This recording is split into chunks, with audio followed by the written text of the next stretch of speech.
All right. Good day, everybody, on January 18th.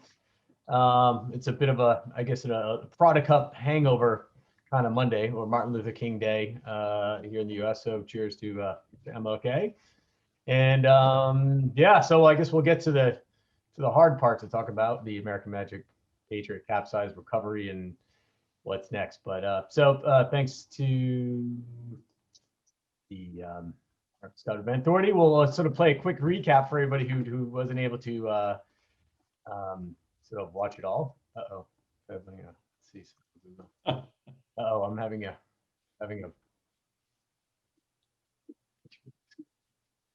all right, so let's move this back over here. I gotta check on my producer. All right, let's give it a shot. Can we see it okay? I see a strip of water. What's that? I just see a strip of water. All right, let's see. That's weird. How about now? There you go. All right, switching screens. All right, so again, it's a quick recap on round robins 1 and 2, which concluded on weekend.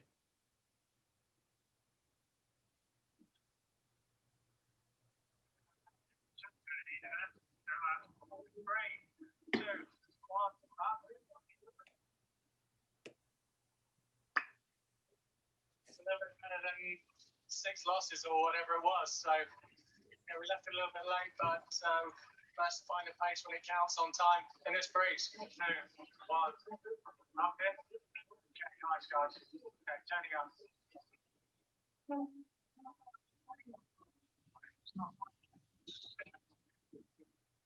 In that 2, 1, go out. 15, stop turning up, let's go.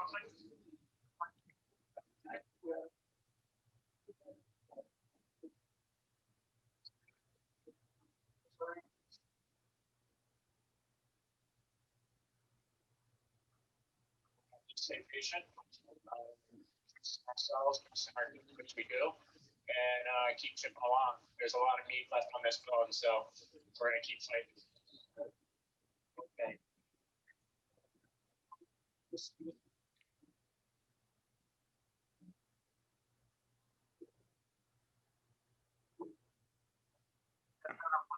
job, really. The boat was always with enough power to pump to take off. So I'm very proud of the team today.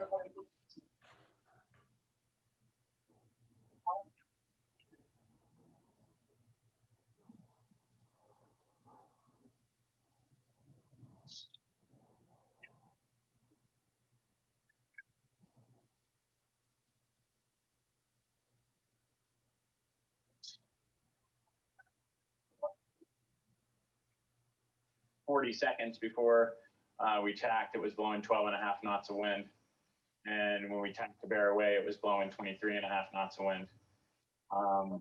And when you look at the wind graph, the time from 18 knots to 23 knots is about 3 seconds. Down the back stays eased, but then the next thing that happens there is the main sheet gets eased, and that loads into the lured runner. That's the reason that the took over. It was a combination of a couple things that led up to that moment. We're going to do whatever it takes, and that's what we've done from the get-go. There has never been a waiver in the commitment being from Doug and Roger in the New York Yacht Club or from our team members. I mean, we're all in this together.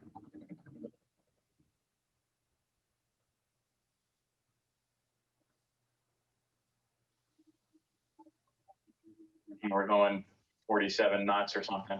And there's transverse structure inside the boat, and then there's longitudinal structure. And so the boat, when you look at it in slow-mo, popped quite a wheelie. The leeward foil came out of the water, and we got a reasonable amount of bow out altitude up. And when the boat slammed down, it's fine if it slams flat on its keel. But when you land on the side on the flat panel, basically the structure inside the yacht just guillotined the panel.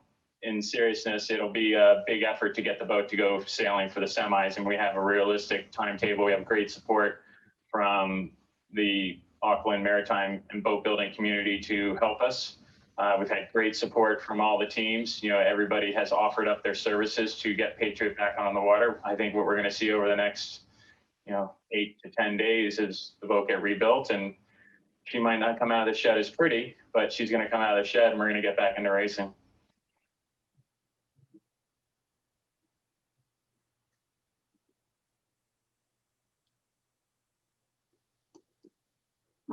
All right, a lot to digest there, isn't there? I will give. It's amazing, I'm sure by the time Terry sat in the press room there all by himself in the middle of the room, which is no easy task for anybody to do. I'm sure they've been through the analysis many times and he's thought through it. And for those who haven't seen it, the press conference is certainly worth a watch. I think it was very forthright and true to the task ahead for them, right? Ed, you've been through this program before. What were your thoughts when this all went down? Well, yeah, it was all too familiar, unfortunately. We had a similar day on that race course a little farther offshore, where we came over a big wave on attack, and our boat, folded in half back in '99. And that was really, it was a tremendous struggle to keep the boat from sinking. And the other teams all came to our efforts and, to help us out. And we were able to successfully get the boat back to the dock.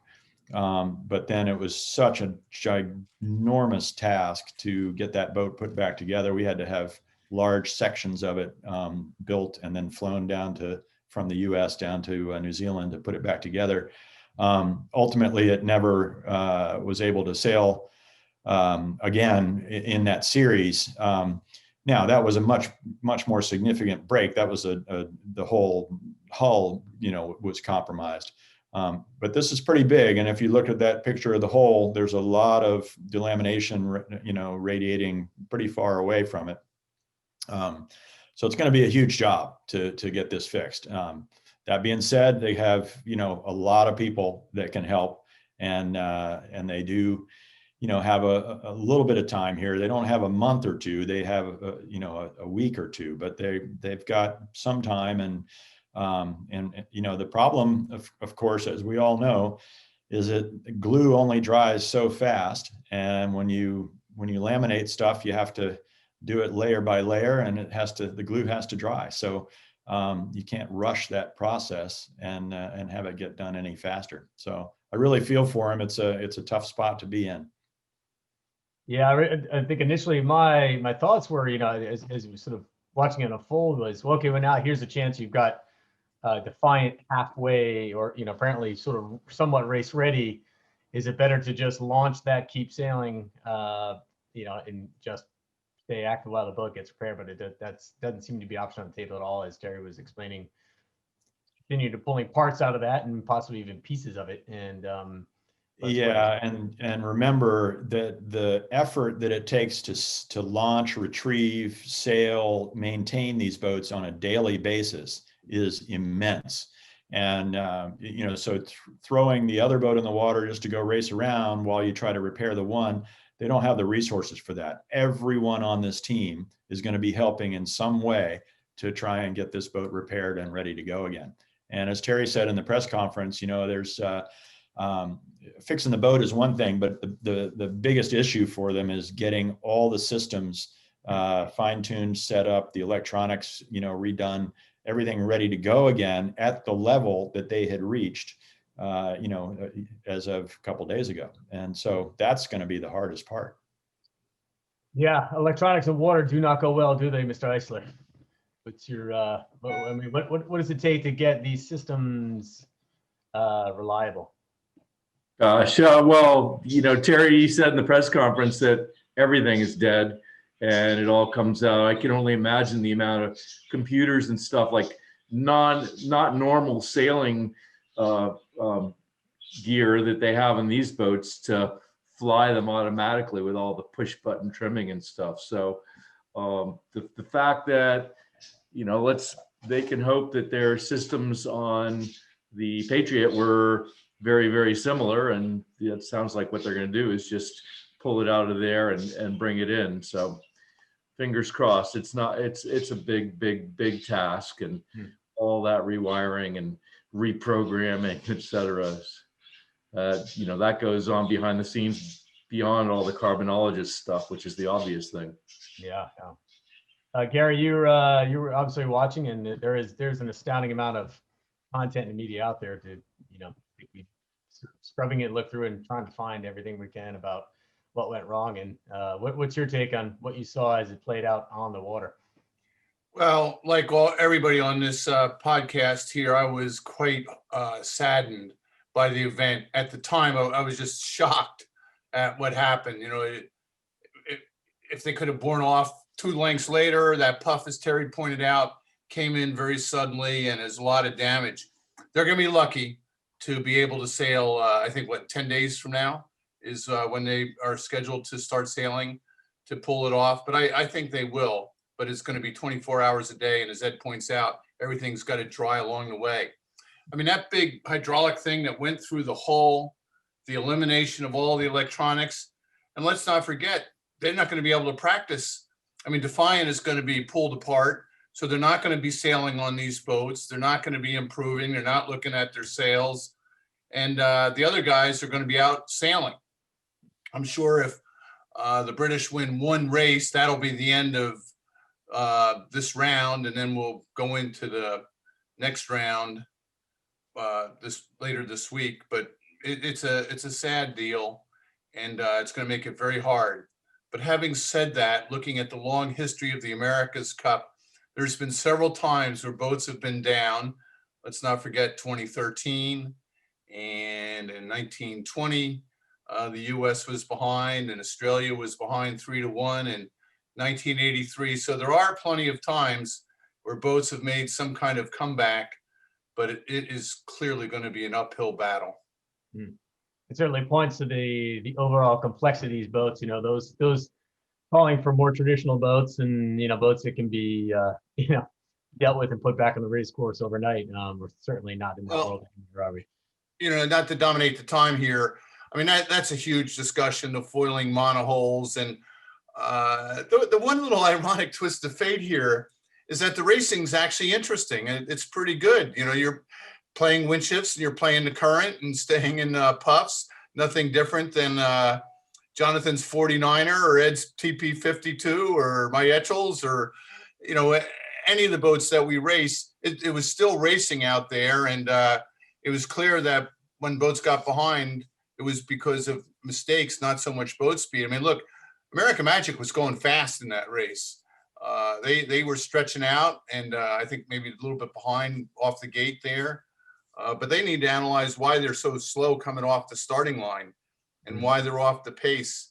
I mean, one thing that's obvious to me is Terry Hutchinson sort of seems to spend a lot of time spinning those handles, grinding. So, okay, kind of cool to be helping out. But when you're the tactician, you got to look around. I mean, look at Giles Scott's a man 6'6", and he's up out of the boat looking all over the place, and that makes a difference. So head out of the boat is something that needs to be addressed going forward. Yeah, Jonathan, what do you think of that? That was one, I think that's all the Monday morning tacticians was like, you start really, the sort of the chaos of the discussion that seemed to be chaotic before it seemed, Dean basically, took control and turned the boat. And that's what you got to do, right? That's the playbook. As Terry described the press conference, there was logic behind, what ultimately ended up happening. And you get bit, he said. But yeah, I mean, you can see in the video, he's sort of head down there, kind of grinding with one arm, trying to look up into that corner where that breeze is. And, you got to wonder, is that definitely a limiting factor in sort of having 3 people, 2 different sides in the boat, and one trying to, control the conversation. Pretty complex. Which is different from Bermuda. I think the winning formula in Bermuda was, Burling was essentially able to be his own tactician, and with such a small crew as we had on those boats, that was a big advantage. But now with a bigger crew, we can see the value of the dedicated tactician who's doing less boat handling, as Giles Scott is. Yeah. All right. Well, so good luck to those guys. Hey, Dave, just one thing before we move on to anything else. When you watch this on television, it's really easy to just say, "Ooh, wow, that's spectacular. Ooh, oh, that's terrible. Look at, they tipped over." But to put this into perspective, this is a 75-foot boat. If you scale out the pictures of when the boat was lifted at its highest angle, when the bow was up in the air, the bow was something in the neighborhood of 30, 35 feet in the air before it came down. And all that happened in about a second. So you're dropping this large, long yacht, the height of a telephone pole, or almost 3 stories, if you want to look at it that way, in 1 second, and dropping it onto the water, which feels like concrete at that point, and then asking it to survive. And I think, we've all been on big boats offshore when you're slamming off big waves. I remember doing the Hobart race where we on an 86-footer where we were launching off waves. And I saw pictures of that boat. And at one point we were like, the bow was like 15 feet out of the water coming off of one wave onto the next. But it's nothing anywhere near what these guys just went through. And I think that, that's the hard part about watching this on TV. We're sort of numb to the special effects that we see in all the movies and all this kind of stuff. This is a big boat that just went flying through the air way up there and smashed down. And I think people need to really appreciate, just how much carnage is happening inside when that happens. Yeah, and I think that as Terry sort of alluded to, and it was an interview, I believe it was Shirley Robinson afterwards, about, I'm sure he was pretty freaked out, pinned on the backside of the main underwater, and mentioned that his pedestal mate Cooper Dressler, was the one that cut him away, or cut at least something to free him up. I don't know if he's Yeah, we flipped one of those, those old Imoca 60 trimarans. We flipped one of those one time and got, one guy got trapped underneath the netting. And it was really a wake-up call, because, each time that the wave would come and then go away, he could breathe through the netting, and then he would get, encompassed by the water again. And we're trying to help him move to the correct place. We're sitting there looking at him, but we just couldn't do anything. And he had to make it happen. And he was stunned, and we're upside down. And, it was really fortunate that we were able to get out of that with safe passage. But, these boats, when you get trapped on the wrong side of things, nothing about them is small. Yeah. So, yeah. Yeah. So good thing so it's good to hear. And I'm sure he was quite rattled. That's why it's amazing, the composure he has to sort of address the team, step in front of the cameras, and continue to try to, talk about what happened, but move forward. But and that's what makes him a good leader. All 4 boats have had a capsize along the way too. New Zealand, didn't they just capsize 2 weeks ago or so? Yeah. Yeah. Good point. Well, I think leadership's easy when everything's going well. It's when things fall apart that you find out what true leadership is.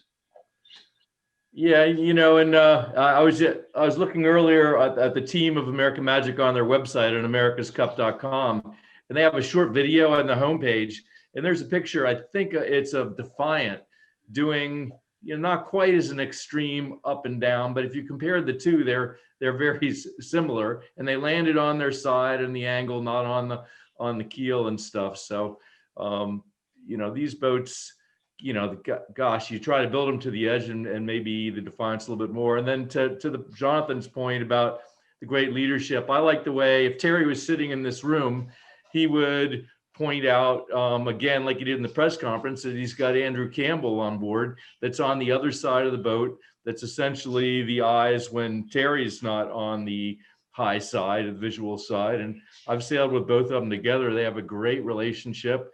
And, all the teams are trying to sort out how to spend the 11 guys on the boat with all the jobs that need to be done.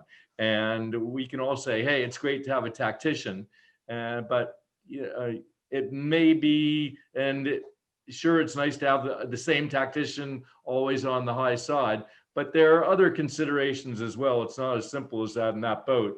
And I'm not going to fault American Magic for having two really great sailors, or more than two, but tactician type sailors role in their roles, and Andrew and Terry looking on each high side. So It makes me wonder about the two helmsmen over on Luna Rosa, back and forth. That's a little bit different as opposed to running around behind the mainsail every time. What do you think of that, Pedro? The two helmsmen, as you point out, two tacticians. Yeah, I mean, it's based on our experience sailing slightly less extreme and two-sided boats. It's always better to have the consistency, right? And when you're doing an offshore race, you don't switch the helmsman until the other guy's worn out, or it's a turn. Performance matters and consistency matters. Same with making the calls. You don't change the tactician on a cup team without good reason. So I just don't know with these boats, and the fact that you've got that gap closing mainsail and basically a wall where the guys on one side can't change. And gosh, did you see in that in the last day when the current was outgoing and they're out there a little bit in the Gulf, some of the waves and spray they took over the bow?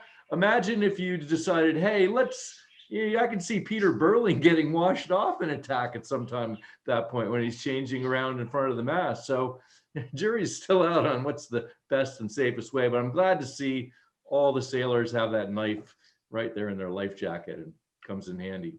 Yeah, certainly visible, and it's all there. So, but yeah, so we're hoping it's 10 days, as Terry said, is kind of his window. He needs a day to go sailing before the racing starts, and I guess the world is collectively pulling for them to pull a rabbit out of that magic hat, to pardon the pun. But yeah, so let's let them get going. And what about the rest of the stuff here? The Brits, Jonathan, you said you're eating a little bit of crow for breakfast, and based on what you saw, what do you think is the big difference?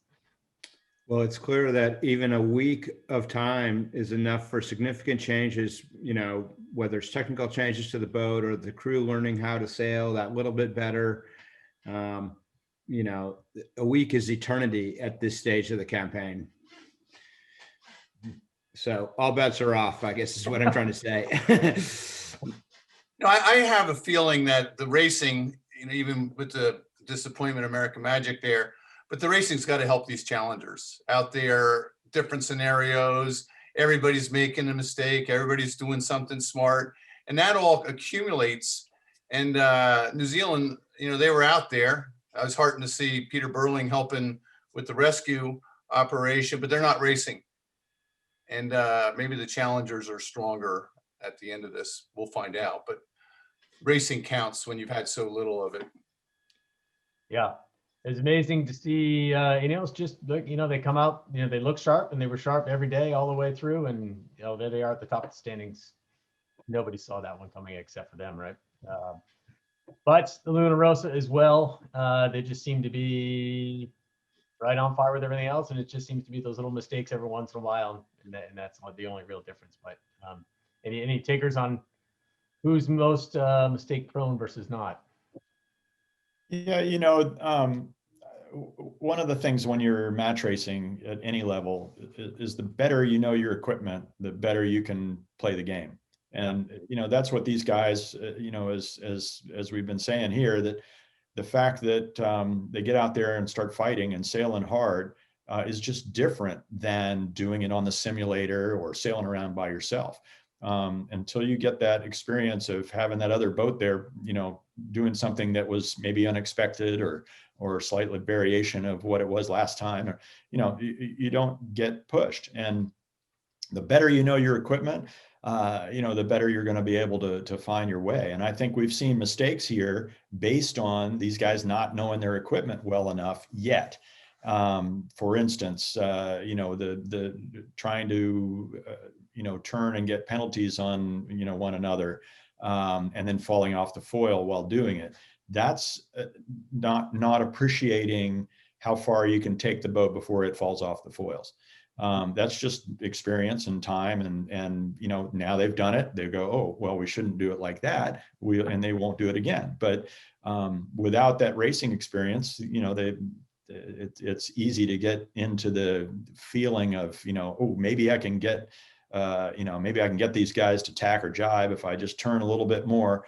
And then all of a sudden you fall off the foils and you didn't realize that could happen. And then you don't get going again if it's light. So, that's where I see the mistakes more than anything is just, and then, they're technically really in the big picture, this first little round robin doesn't count for anything serious. You can still win the America's Cup if you don't win this first round robin. And so, there's got to be some experimenting going on too, to make sure they do know their equipment. And one of the things we've seen, like yesterday, in the last race 2 days ago, there was a last minute jib change on the US boat because they had a little problem. They weren't sure that the one they put up was going to, stay as it should on the headstay. And they peeled it off, put another one on, and then that made them a little bit late for the start. The Italians had trouble with communication information from the race committee, and they were late for the start. And they also didn't know where the boundaries were. So there was things like that are just still learning, processes and teething issues that they'd have to get through. But whoever knows their equipment better and has it all working is going to have the advantage. It seemed to be the British over the weekend. I've got a that's question for a you great guys. point. How do they determine which course they're going to sail on? And what are the factors behind that choice? It's my understanding that Ian Murray makes the call based on weather and conditions. And they want, if it's a southwesterly, they'll always, I guess maybe if there's a shipping thing or something, go on that course C, which we've seen a lot of, which is right there at North Head and in front of the waterfront there between Rangi Toto. And then if you go to americascup.com, they have a outline of the courses, and you can kind of picture what wind directions they'll go to the other courses. I think that Kenny was right in the broadcast that one of the reasons that Ian took them out onto that open water course on fateful Sunday in New Zealand and Saturday here was that there was a major wind shift expected. And all the courses, except for that one, kind of have a hard time dealing with a 90-degree change. But it's announced to the teams, and that's what makes it hard for the weather teams, is that the models and for everything from current models to wind models to everything changes depending on which part of the ballpark you're, right field or left field. Yeah. So on the first day, which would be, I guess, well, Friday, the early races in this weekend, they were in that sort of odd zone where the breeze really was all over the place and different, and seemed, I think, listened to some of the comms afterwards. Andrew Campbell did hint to some current advantage when they were sort of lined up with the Brits, and so I mean, it's still against the speeds these boats are going. Really, I mean, how important is the current?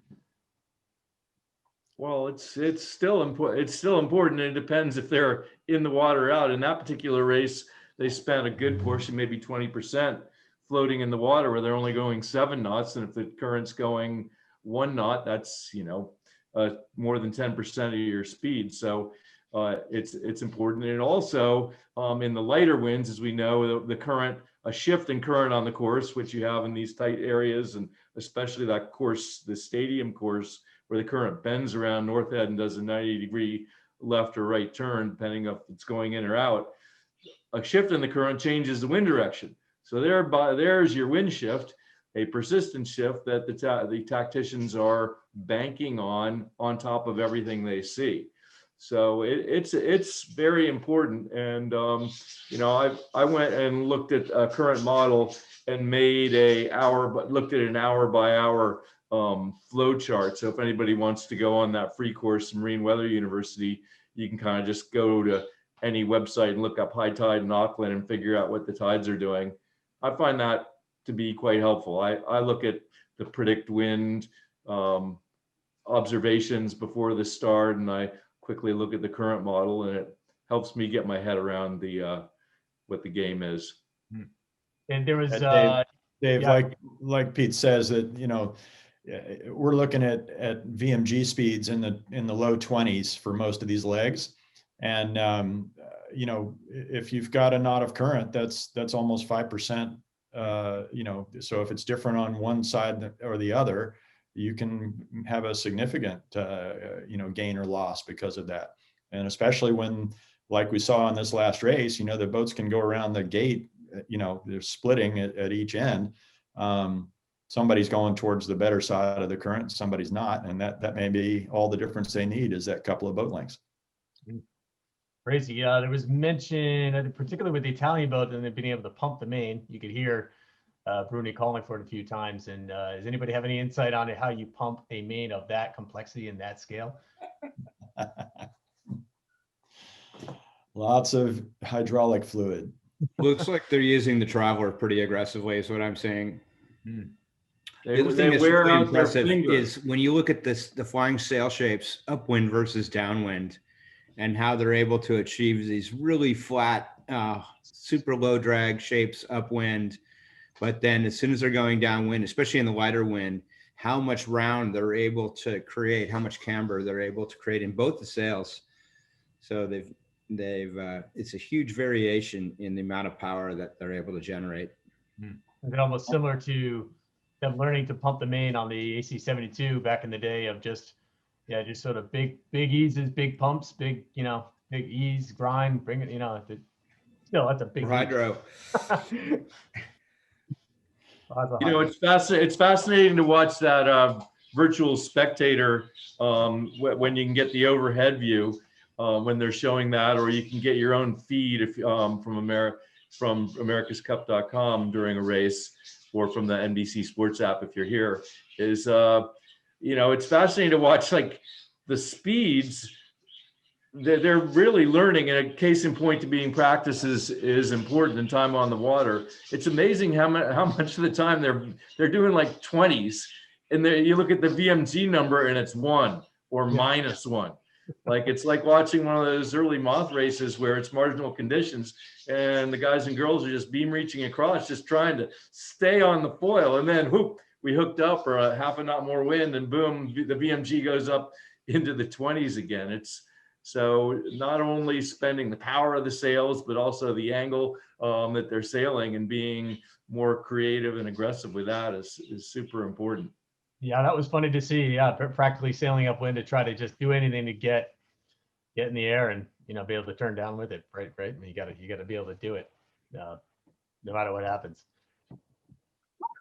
So, all right. So predictions for this coming weekend, and anybody have any takers on what, so what happens? So does the teams that American Magic was scheduled to line up against, you go and sail the course by yourself, or do you sit out and go training?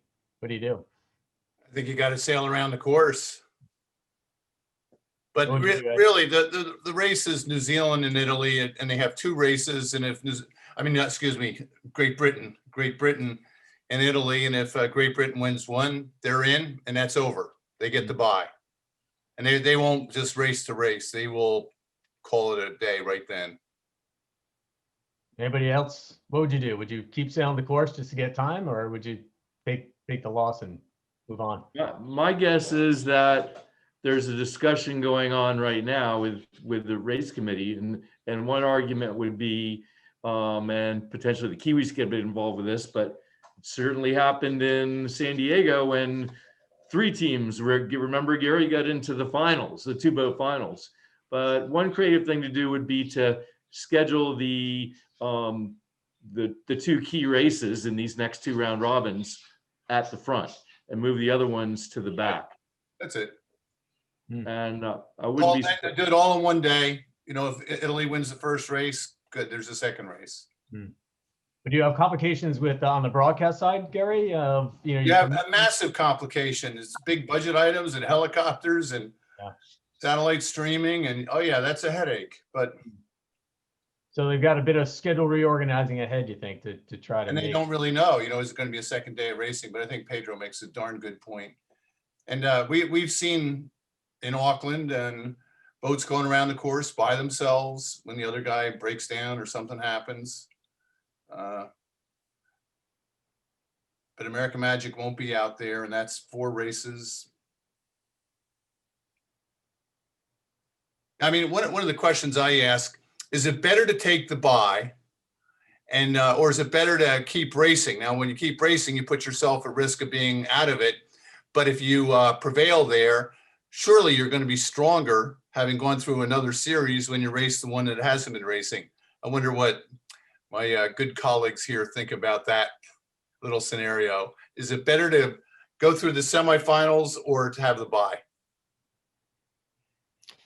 Yeah, well, now I think it's a real question of, you know, if you don't get the bye and you go to the semifinal and you're racing now against American Magic, obviously, you know, are you racing against a competitor who's 100%? And, you know, or are you, if they have any problems, then you're right back to being in the same situation, except for the fact that you're now required to be, you know, ready on race day when, you know, maybe your opponent isn't able to be there. I mean, it could cause all kinds of other problems. So, you know, I think you take the bye and you're able to control your own destiny about what you're training with and how you manage your time. Yeah, you're given the opportunity to win, go win. For sure. Hey, Joe, what do you The think? scenarios changed from last week, right? Pedro, what do you think? Yeah, I'm with Jonathan. I think you look how fragile these boats are. Obviously, if Terry was asked this question, he'd say, you know, I need as much time as possible. Give me another 10 days. These boats are so fragile. Anything can happen. You know, the buy is kind of insurance against that. And I mean, look at the incredible thing about this America's Cup. And you talked about the Kiwis being sailing alone or in the simulator to practice. In the olden days of America's Cups, there was at least a 2-boat program that the defender, when they were separate, could go with. So if they had a good configuration and some nice secrets, they could actually progress and along very, very well, arguably just as well as the challengers beating themselves up. Whereas now all the teams just have 1 boat, and that just shows how incredibly fragile and complicated these boats are. I mean, if the Kiwis could, for sure they would have 2 boats out sailing. I mean, especially facing this month period where they have nobody to race against. So that just shows, you know, how on the edge these boats are and how much, you know, I feel sorry for the grinders and the boat builders in this game. Boat builders for sure. They're going to earn their keep in the next week. No doubt about it. Well, I guess more so the electronics guys. They've got the harder task ahead. So, Gary, do you know how the viewership has been? I don't. I haven't heard, except everybody I know is watching it. So there's an unscientific survey. But it'd be very interesting to see how many people in the US paid $175 to watch it live online like we have.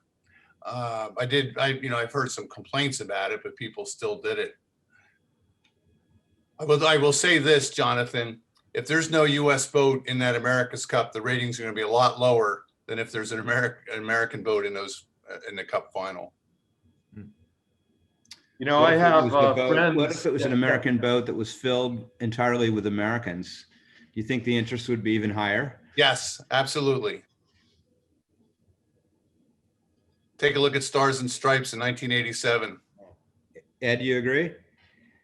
Well, I think that's, you know, not for us to decide, really, unfortunately. I think obviously if it's the home team, you know, it's the home team. But the way the sport's gone is that's just not how it's done, you know? So we really can't make that choice. But I agree with Gary that if it's, you know, for sure, the more association and familiarity you can have with the people who are on the team, that's going to be a better thing. well, How many Patriots fans do you think watched the game yesterday, that Tampa Bay team win, huh? Yeah. Gronk is my wife's new favorite player. Yeah, I bet everyone they eventually all fall in love with the Gronk, you know. Yeah, that's interesting. You know, I'm the one eating crow on that one a little bit because I thought, well, you know, Tom Brady, yeah, we hear about him and we're sort of tired of hearing about him in many ways.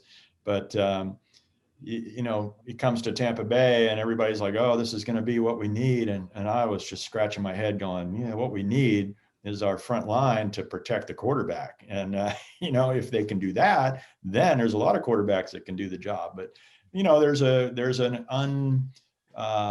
unmeasurable, you know, special quality that these top guys have. And I think he's showing that he was able to bring the team together. Not only he do his job well, but he's able to inspire the team to do a better job. We have less penalties.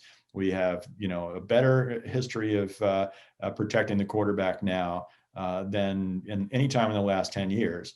And suddenly we're doing well. How about that? What do you know? They had a kind of a slow start. You know, the first 2 or 3 series there, they were 3 and out, and but they got rolling pretty well. Well, he's really good friends with Ben Ainsley, and he does have a bit of a bend. All right, we better wrap this up.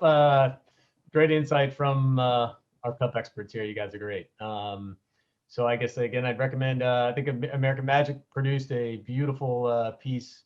I think they put out this morning on the saving of the boat, and with some good footage from on board the chase boats and the photo boats. And so it's those of you who haven't seen it, or anybody here watching this, certainly worth a look of the insanity of saving a boat from sinking, which I will admit, I was just like Terry, as I was sitting there shocked on, it was the Live Sail Die, which is a local kind of group down there. They were doing a live stream, you know, after the broadcast ended. And as soon as I saw the buoy go to the top of the rig, I was like, oh, Jesus, this is going to be bad. But anyway, they saved it. yeah, We stayed in the air. So anyway, worth a look if you haven't seen it. And we'll hook up next week. All right. thanks, guys. See ya. Have a good week, Thanks. everyone. Great one. Guys. Say bye.